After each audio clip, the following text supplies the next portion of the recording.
I guess I'll just get started and start talking about what I'm doing today. So, thanks for tuning in, guys, on your Friday afternoon or evening, depending on where you are, or maybe in the middle of the night, as some people are maybe tuning in from across the globe. But today, I'm excited to have as a guest on my Instagram, Harry Shum Jr. For those of you who don't know who he is, most of you probably do, but he's an actor. He was on Glee, right, John? Yes. You watched him on Glee? Yes. I heard he's a fantastic dancer, so I'll have to let him know. Because I'm visually impaired, I don't know, but John tells me he's a great dancer. His recent movie is All My Life, which is a romantic drama where he plays an aspiring chef that deals with some health issues. I can relate to that, as I myself had an autoimmune condition, and so I know what it's like to deal with doctors and stuff. But we're going to actually do a live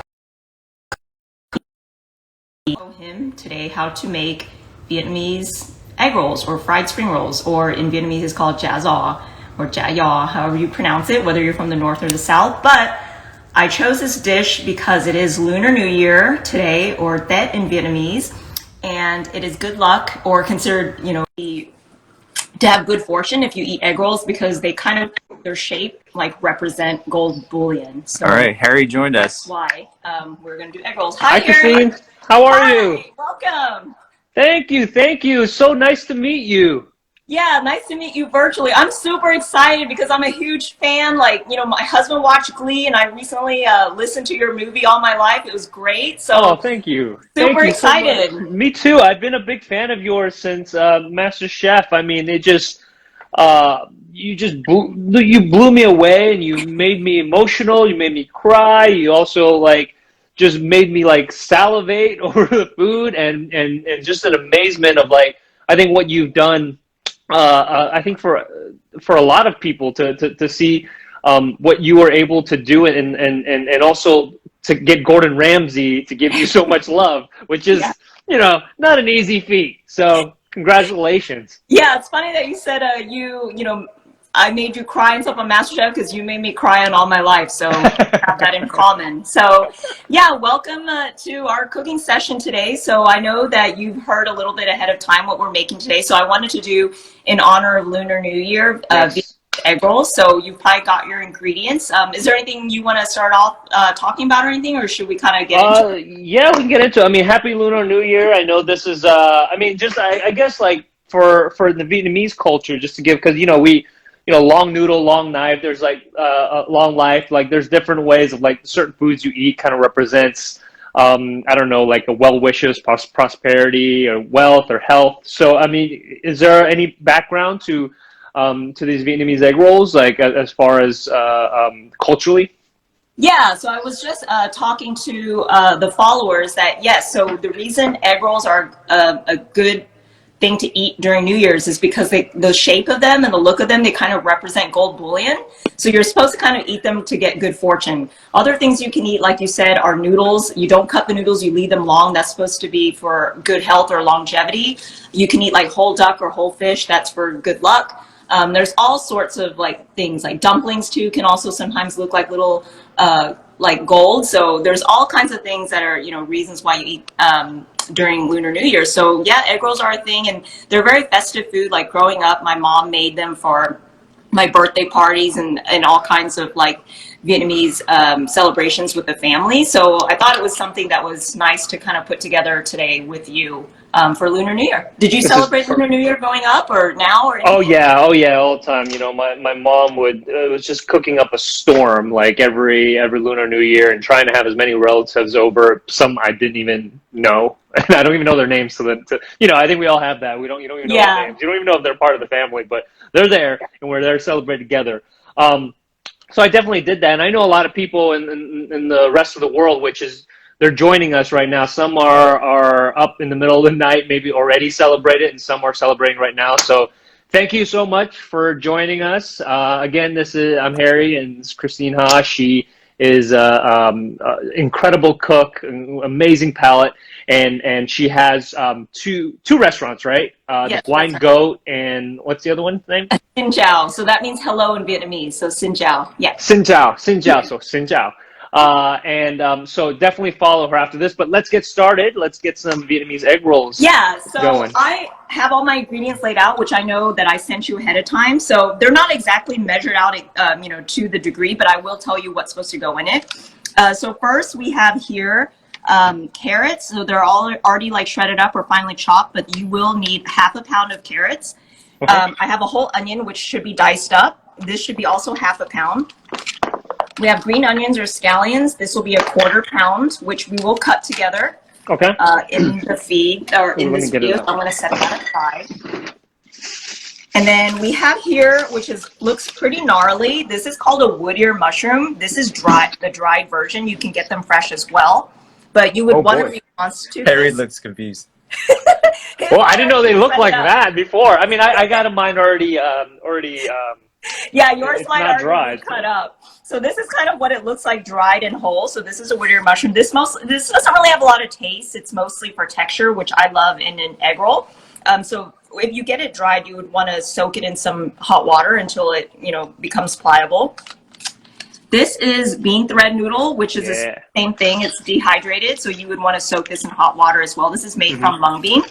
And so the wood ear mushroom, you would want a quarter of a pound. The mung bean thread noodle, you want an eighth of a pound. Here we've got some shrimp, which we'll also cut up together. This you would need half a pound. So I'm going to set that aside since we'll use that on the cutting board. We've got some lump crab meat. This will be a quarter pound.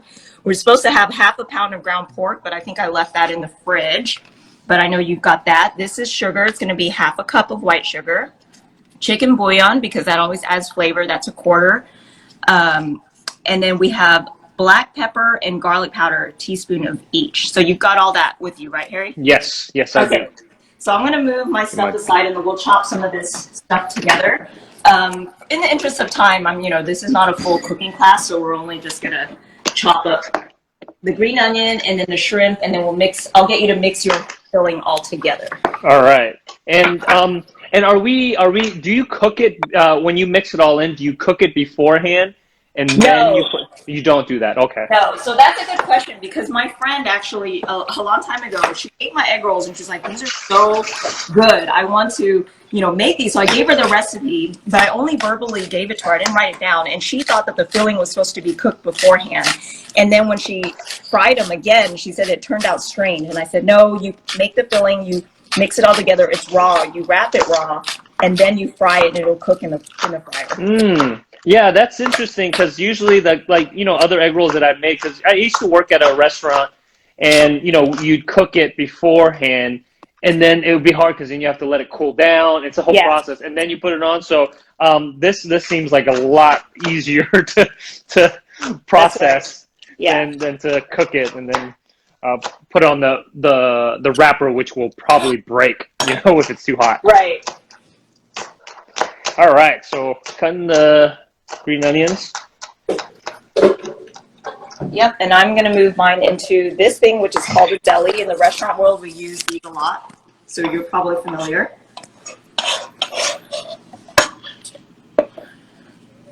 So I'm going to set that aside.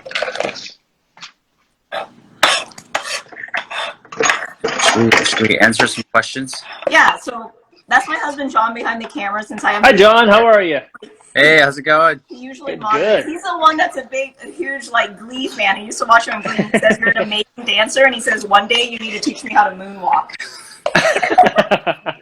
That could happen. I mean, I'm not the best one. I think there's other people who are better, but I could definitely teach the basics for sure. I have a question before we go. Like, when you're cooking, when you're when you're tasting food, is there something, like, how are you processing it? Like, what is the final, like the finality of it, outside of just tasting and flavor, like as far as like maybe in your head, like what is going on processing through your head when you're either preparing it or tasting a food that needs more of certain ingredient? Yeah, so when I taste food, I always try to pay attention to my initial reaction, like kind of the visceral feeling I get, or whatever no pun intended, like feel in my gut about Yes. the flavor of it or the taste. And then I think like, okay, then I try to break it down like, what does it need? Like there needs to always be a balance in cooking. So you need like some sweetness, you need some bitterness, very little, but you need some salty. And then, sometimes you need spice. There's all kinds of things, especially acid is something that I think gets overlooked a lot is when something seems a little flat in a dish. Usually it needs to be, have more like citrus or vinegar or something in it to kind of brighten the dish. So I kind of think like, what could it use? And then I try to play around with that and then add more of what I think it needs and then taste again. And then I really just kind of follow my gut feeling about like, how does this make me feel? When I taste it, does it make me feel like happy and want to smile? Then that means that's good. And I've reached my goal. Yeah, that's amazing because and this is a thing that I've noticed. There's obviously certain things, certain senses are more heightened, right? I remember like if you've ever eaten anything and like the initial reaction is to just focus on the flavoring as opposed to visually what it looks like, and definitely I think I remember watching you and seeing your reaction, like you said, is kind of like it's the gut feeling, right? As opposed to like overthinking it and doing too much over analyzing. Yeah, and that's what I love about cooking is, I mean, there is a big science part to it, like especially with baking, like there's a lot of science and measurements and things sometimes have to be exact. Even regular cooking there's a science, but at the same time, there's like something that's very artistic about it. And then it's also very multi-sensory and emotional when you cook. And I feel like that's what I like about how it kind of works all sides and all parts of your when you cook. Oh, that's it's interesting. Did you have like obviously you grew up cooking. I remember your story is like you grew up cooking, but when did you like actually want to do it as a profession? I think I didn't really know. Like it was just really a hobby for me. And John is actually the one that pushed me to audition for MasterChef because I loved cooking. I'm passionate about food. I love feeding other people, showing them like the dishes I grew up eating, or just trying new recipes out and sharing them with my friends and my family. And then that's when I think my friends and John were like, your story is really interesting. You started losing your vision at the same time. You started teaching yourself how to cook. So why don't you go audition for MasterChef, which is a show for amateur home cooks? And then I think, having won that season is kind of what turned me around and then kind of launched me into the culinary industry. I mean, good for you. I mean, you're such an inspiration to so many people. And I think, people are watching. I mean, I know y'all have questions, so let me stop hogging the questions. And what do y'all got? I don't know, John, if you see anything. So while looking at the questions, so I'm just cutting the shrimp right now as well, right? Yeah, so I minced mine up. I minced just a few because I cheated and I have a filling that I had made the night before. You basically want to mince your shrimp up till it's almost like a paste. A shortcut to doing all of this as well, if you don't, my mom used to do it by hand because we grew up without a lot of, she didn't have a food processor, but you could totally do all this chopping in a food processor, mixing it up. But you want the shrimp to kind of just become like a paste. So I just chopped up my shrimp like that, and I'm wiping down my cutting board now because this is where I'm going to also wrap the egg rolls. So this is after you chop that area up, mix your ingredients together. You probably have a lot, but this is kind of what it's going to look like. I cheated and I made a filling already. Okay, perfect. So I'm just going to mix it all up, mix it all in. Yep. And everything together. Okay, let me do that real quick. And then the pork, which I gotta get out. Yeah, the pork goes into it. All right, here's the question. Can you please ask him about his new movie? Yes. Well, obviously, All My Life is I think out to own on the 16th of this month, and the next month in March you can get on DVD and Blu-ray if you want to own it physically. And then I just got a movie that went into South by Southwest, which is my first time having any movie be in the festival. And so I'm really excited about that. It's a psychological thriller, very, very different than anything I've ever done. going down a rabbit hole. So I'm excited for the festival audience to see it, and hopefully soon for the wider audience. But yeah, so I'm really excited about these next few projects that are coming out. That's awesome. Yeah, and so did you like when you're as far as when you're going and like when you're cooking and you're cutting at that point, like I do have a question, like is because I've always learned to cut. Did someone teach you how to cut properly, or is it kind of like traditionally that you learn from your mom or your... No, so like, funnily enough, my mom was super protective when I was growing up, so she never let me use a knife or anything. Makes sense. She Yeah. actually didn't teach me how to cook, and I taught myself after she died. And many years later, after I grew up, I missed the foods that I used to eat of hers growing up. So I taught myself, and I think at the time, like I still had vision, so I watched a lot of cooking shows, and then I watched like videos online about cooking and everything, and that's really how I learned to knife techniques. And so, you know, knife safety is important regardless of whether you have vision or not. So, Yes. you know, having a sharp knife is important, and how you grip your food and how you grip the knife and all that. So I basically just taught myself probably by referencing like videos and stuff like that online. Yeah, it's funny because it's like almost at this time right now, you can pretty much learn how to cook almost anything at this point right now, right? It's like Yeah. you know, and it's so cool that we get to do this. I mean, where are you in Houston right now? Are you in Texas? I am in Houston, yes. And the fact that we're able to just be, you know, in quote unquote the same place right now, learning, and you teaching me this is pretty fantastic, and the rest of the world is seeing this live. I mean, this is not new, but I'm always I'm always blown away by that. The fact that this can happen. Yeah. And anyways, so as far as your restaurant, so which restaurant did you open first? I opened up Blind Goat first in 2019, and then we were super excited. Like, we had just gotten the notification that it was nominated for Best New Restaurant by James Beard Foundation, which is a huge Oh my deal. gosh! Yeah, Congratulations. and then the pandemic hit. And then right around that time, right before then, I had already signed the lease to open up the restaurant, Sin Chow. So I had to make it work. So Sin Chow opened up in September, so not long ago during the pandemic. Well, it's.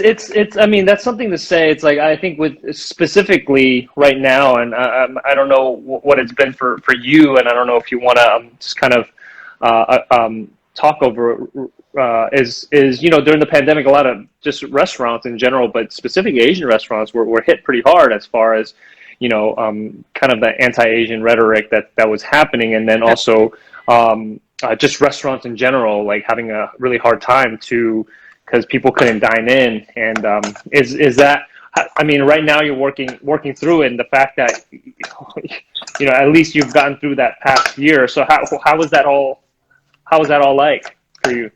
I mean, it was definitely tough. Like, I personally didn't really experience that. I know some of my staff did. Our restaurants, it's hard for me to say with Sin Chow because we opened after the pandemic. So of course, like, you know, sales wouldn't be as good as they were. So it's hard, you know, to know and attribute it to the fact that if, you know, all these kind of conspiracy theories going around about the whole pandemic, you know, being, you know, and I know there's a lot of like racist acts happening and hate crimes happening across America, which is super sad. Like, I know it was prevalent in New York. I've been hearing about it in the Bay Area. In Houston, where I live, I personally haven't experienced I'm glad to hear that. Yeah. Yeah. But, you know, I know that it does exist. And I don't really know. It's hard to say whether, you know, I haven't, you know, our restaurant did get broken into, you know, but that was kind of like during a lot of the protests that were happening last year. So I don't really attribute it to the fact that my place was Vietnamese, though. Well, I'm glad to hear that, and I'm glad to hear that, you know, things are going well at the restaurant. And you know, I would love to, when this is all time and good, to like actually freely go and travel is to visit. And I would love to. I remember watching. It was a long time ago. I think before when you opened it up, I saw a random video of you. I think it was you. I don't know if it was like you trying. I forgot what it was, but one time I did visit to Houston, and I had such great Vietnamese food because I know there's a strong Vietnamese presence there, Yeah. and the pho there was incredible. So Yeah, the definitely want to visit Vietnamese there. food here is really good. Oh, Oh, also make sure you turn your oil on probably yeah, I was around gonna now. tell you here. I turned my oil on to heat it up as I'm rolling the egg rolls. Yes, that is a good idea.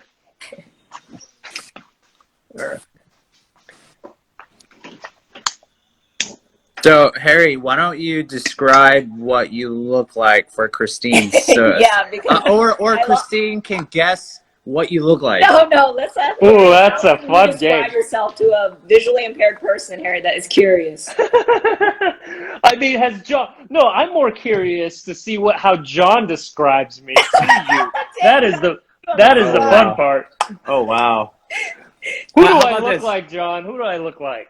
I don't. How about Christine guesses what you And then think? Yeah, and then I'll tell you. I feel like Harry is probably whatever means a good-looking guy, like probably a traditionally good-looking guy. I know that he's got some Asian, so he must have dark hair. Okay. I'm gonna guess dark brown eyes. I'm gonna guess medium skin tone, but probably like I'm gonna guess sharp features. Sharp And I'm fish. gonna Oh, guess like sharp I'm gonna features. guess Okay. 5'9". Oh, give me a little bit more love. Give me a 5'9". 5'9". Not bad, not bad. I think you're I don't know about the good looking part, and I don't know about the sharp features. I do have some round features of that thing. It's it's so interesting to describe. I don't remember the last time I've described someone's face with that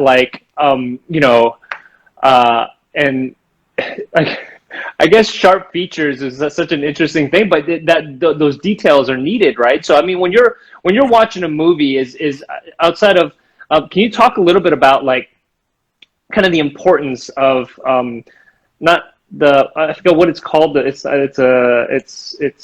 the action subtitles. If that what is the like the audio description? audio description? So the Yeah. audio description of movies, I accidentally on Netflix on a movie put that on, Yeah. and it was interesting because it's basically kind of like a script, right? It's just It is. Yeah. talking about talking through the details of what someone's doing.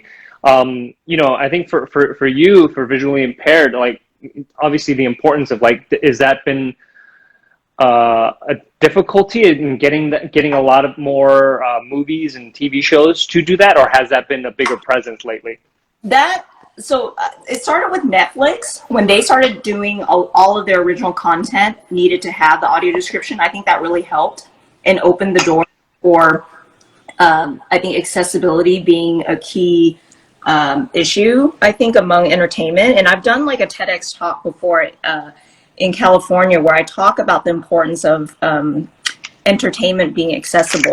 I want to say that I want to be able to participate in conversations that my friends have about movies and Yeah. television shows too. So to me, it is important, and I advocate for that. And oftentimes, a lot of things still don't have that accessible format or audio description. So I do have to I oftentimes will tweet like producers or the movie itself and then ask please get this audio described because I really want to be able to enjoy it. For example, like Parasite, that was I was able to get my hands on an audio described version, but it took me a long time before I was able to get that. So that is something that I find very important. Yeah, I think so too. To just know the numbers of people that need that, and just to make it accessible. If we're talking about making any piece of content, and not excluding anyone, I think it's incredibly important. So I'm glad that you're advocating and voicing that. Specifically, like tweeting to these Yeah. filmmakers, because they want, at the end of the day, they want as many people to join in on the story that they're trying to tell. And I also think it's interesting, outside of when people say, like, when you mute a movie or TV show, you can you can get a good grasp of what the movie is if it's done well. But I think the same thing with sound too. It's like even with silence, a lot can be said through that, and so Right. I'm glad that you're being vocal about that. Yeah. So for me too, for my sake, Harry, please make sure all of your future work and Yes. is also accessible so I can enjoy it. If And not, make sure they describe what you look like so I know. If not, I'm only going to be known to you as a 5'9", sharp featured. I mean, look, it's so fun. Oh, anyways, is this right? I'm making my. John, can you describe what? yeah, that actually looks really good, man. His egg rolls? Yeah, They might look better than mine. It looks pretty legit. Here's Christine's. Mine are, some of them are like That's not like pretty larger good. than others, but I rolled 5 because 4 is a bad luck number. Yes, I did 6. I don't know. I guess I got to do 8 now. Dang it. So yeah, 4. It's so funny. Wait, so how do you say 4 in Vietnamese? Bon? And does that actually? What's the closest translation to a word? Because in 4 in Chinese it translates to like die, Similar to death. similar to death and die, and that's been like the reason why. And then 8 is good luck because it means like wealth and rich, and it sounds close to that. So Yeah, I mean, I'm not sure, but I think like I'm probably going to get a lot of flack from this from Vietnamese people that may know more, but I feel like we get it from the Chinese tradition. So I know 4 is a bad luck number. 13 is bad luck because the digits 1 and 3 add up to 4. So, oh man, I know that's that's so funny. The superstition just never will end because you'd be like, but like 7 times 9 is this, and you're gonna be like, okay, every number Divided by 3 and carry the 2. Yeah, and it equals 4. Yeah. I'm going to start dropping my egg rolls in. I think my oil's hot enough. I've turned it down a little bit. It's sizzling as I drop it in. I don't want to crowd my pot, so I'm just going to put in like 2 for now. Oopsie, I put 5. Well, your pot might be bigger, so it's okay. I got a little walk. I got a big walk, so I think I'll be good. So Harry, do you cook often? Are you a pretty good cook? I try to, I think I'm a pretty good cook, unless everyone in my life has been lying to me, which is very possible. Just to say, like, yeah, you're a good cook, but no, I do cook a lot. So some people know this, but like I grew up in my parents owned a Chinese restaurant in the Central Coast of California, and so I grew up. That's why I'm able to roll these egg rolls, because literally I've made probably like thousands in my life, because since I was 9 they had me peel these egg rolls and roll them, but so I learned a lot from them, but it's just it opened up a whole new world, because I just realized how much I don't know, but it was cool to know the basics of it, so I was able to actually learn a little quicker than I normally would. So we as restaurant owners, we love to feature local restaurants, like local businesses, to support them. What is like the 2 of your like kind of go-to restaurants in your area? 2 that I love, Daichan. It's this. If you look them up, Daichan, Daichan. They're known as like the Japanese soul food. And they have like great Hawaiian poke, these incredible Japanese spicy fried chicken, and they have like basically a lot of like good curry chicken, curry like with pork chops. I feel like we might have been there. What city is that in? Is that in? It's on Ventura. No, it's in Studio City. Oh, I feel like we have been there. I think I've been there during a time when I was filming, and I was looking up like a homey Japanese place, and I think that's where we ended up. Oh yeah, that's one of the very few. There's like not very many that do it that way, but they're just all by this really cute Japanese family. A bunch of decor everywhere. Yeah. Yes, that's it. Yeah, we've been next to Sugarfish. Yes, that's it. Oh yeah, yeah, we've been there. This one, John, is it golden yet or longer? Just a tad longer. So it looks like gold blue. Yeah, so they need mine are like gonna be golden brown. Well, there's such a thing as carryover cooking, so you want to take them out as soon as they turn golden, because they will kind of keep cooking because they're still hot. Ooh, okay. And then I'm gonna just put mine on a tray. Dude, Harry owned a Chinese restaurant. He's a pro. I know. I didn't own one. You're You're trying to teach it. a Chinese restaurant owner how to make egg rolls? It's like, No, I was just the son of one. All right, here we go. Let me get this right. I hear his oil. Oh Oh, man. This man. is like one of the scariest things for blind people is Oh, using yes. frying oil. John, what are you doing? What are you letting her do this?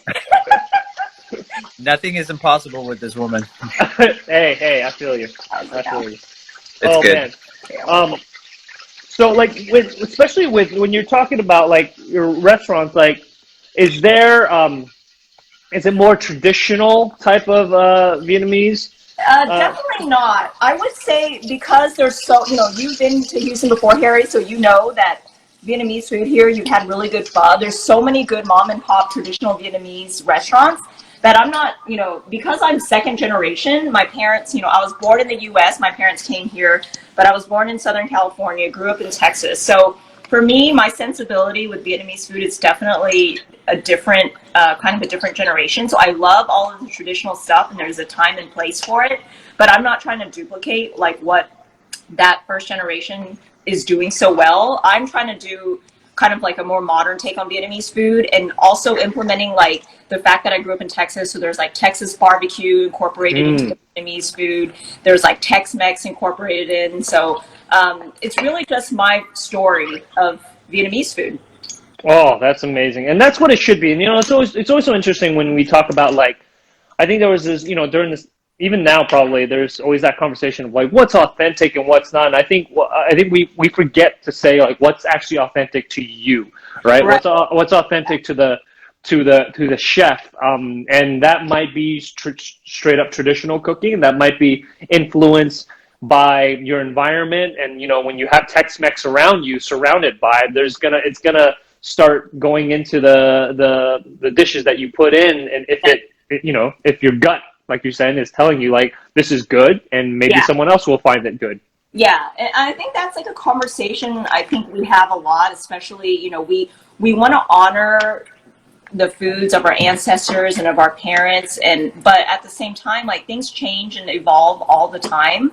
There's really, authenticity is such a word that can, like, I feel like can bring up a lot of feelings. So for me, like, it's just important if the dish is authentic to you. Yes. And at the end of the day, if it's good, like if it tastes good, you'll be like, yeah, I don't. I don't care who made it or who made it, but this is really good stuff. Right. Usually, what sauce do you usually do with this at your restaurant? So two things. Personally, I love egg rolls so much that I just eat them plain without any sauce because they're usually Vietnamese egg rolls are usually very flavorful. But sometimes I do dip them in a sauce. So we just do a pretty classic like fish sauce vinaigrette. So it's got like garlic, lime juice, sugar, fish sauce, and then a little bit of peppers for heat. And that's really it. So that together with egg rolls and you wrap them in like a lettuce leaf, it's pretty stellar. Sorry, while you're, I'm cheating and taking a bite off of the egg roll. I know we're supposed to share it together, but how's this one, John? That's good. Oh, that one's a little browner. I think they're getting browner and browner. I love your take on. I love that you don't cook the stuff before. It just makes me so happy because I'm all about less steps as possible. Yeah. When you're cooking something, you just don't want to do too much. You're just like, what is the easiest way to do this where I don't have to do, unless it's going to make it extremely different and better. Especially now, like I have a kid now, and that time is of the essence, right? It's just like how quick can you get this out, and as long as it tastes as good as it, and not making a huge difference on the flavor changing too much. I want to take a bite so bad, but they're so hot, and I always have a sensitive tongue. Cut it in half. Oh yeah, maybe that's a good idea. Let me cut it in half. That's the thing. People making this at home, if you're gonna make the egg rolls, be very careful to not take a big bite right after. You're gonna want to.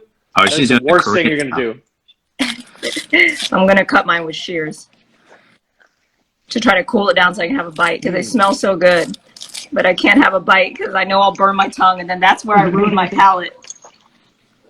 Yes, don't do that. This one sounds extra crispy. Ooh, they're hot. Ooh, that one's really hot. Oh, wait. So any updates with Crazy Rich Asians? I wish I knew, man. I wish I knew. I'm the wrong person to ask. I'm right there with you asking questions. Ooh, that looks really, really good. Okay, pulling. That was my last one. I pulled it out. Letting cool. Wow, so I can make like 50 or 60 with the amount that. Yeah.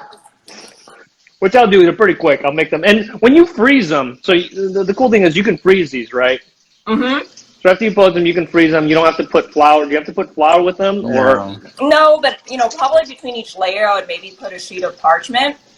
But no, you can roll a bunch of them because they can be laborious. Freeze them, and then when you want, just take them out of the freezer and then defrost them a little bit and drop them in the fryer.